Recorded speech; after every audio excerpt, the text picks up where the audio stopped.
السلام علیکم ناظرین، میں ہوں وقاص خان اور آپ دیکھ رہے ہیں پاک نیوز ٹی وی۔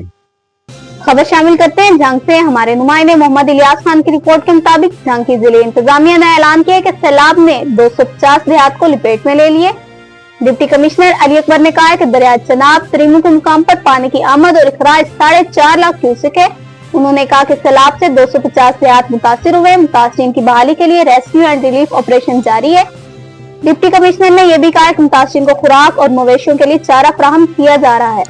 جنگ سرگودا روڈ بند پر سول ڈیفنس 11/22 پنجاب پولیس شعبہ خدمت خلق لنگر خان چیریٹی اور فلاح انسانیت کے ورکرز دن رات خدمت خلق میں مصروف ہیں۔ سرگودا روڈ پر مختلف NGOز اور ضلعی انتظامیہ مشکل کی ہر گھڑی میں عوام کے ساتھ ہیں۔ دریائے چناب کا سیلابی ریلا سیالکوٹ وزیر آباد اور چنیوٹ میں تباہی مچانے کے بعد جنگ میں داخل ہو گیا۔ متاثرین خواتین اور بچوں سمیت کھلے آسمان تلے رات گزارنے پر مجبور ہے۔ متاثرین کہتے ہیں کھانے پینے کے لیے بھی کچھ نہیں۔ سیلاب سے سینکڑوں ایکڑ پر فصلیں تباہ ہو گئی، رابطہ سڑکیں پانی میں غائب ہو گئی۔ سول ڈیفنس جنگ 11/22 اور شعبہ خدمت خلق نے پھنسے ہوئے لوگوں کو کشتیوں سے محفوظ مقامات پر منتقل کر دیا۔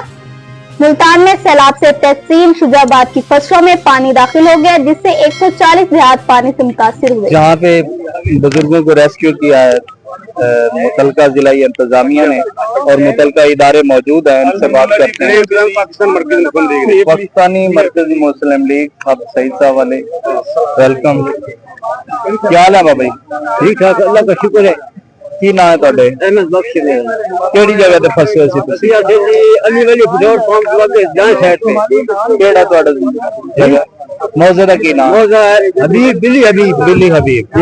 کی تعاون کیتا تھوڑے نال ادارے نے؟ اچھا تعاون کیتا، پھسے ہوئے تھے وہ گئے، ہماری طرف سے دعا اللہ تعالی بہت رکھی جائے اور امت ٹراس کرے، ہمیں مصیبت نکال کر لائے۔ کتنا نقصان ہوا آپ کا؟ جھوٹ نہیں بولتے ہاں جی، ابھی میں کہا اتنا نقصان ہوا اللہ بیسا جانتا ہے۔ باقی فیملی سارے محفوظ ہیں؟ ہاں محفوظ، اللہ کا شکر ہے، بس ہماری جان بچ گئی ہے، سب کچھ ٹھیک ہے، جان سے اوپر کوئی چیز نہیں۔ اب تک کے لیے اتنا ہی۔ مزید خبروں اور اپڈیٹس کے لیے دیکھتے رہیں پاک نیوز ٹی وی۔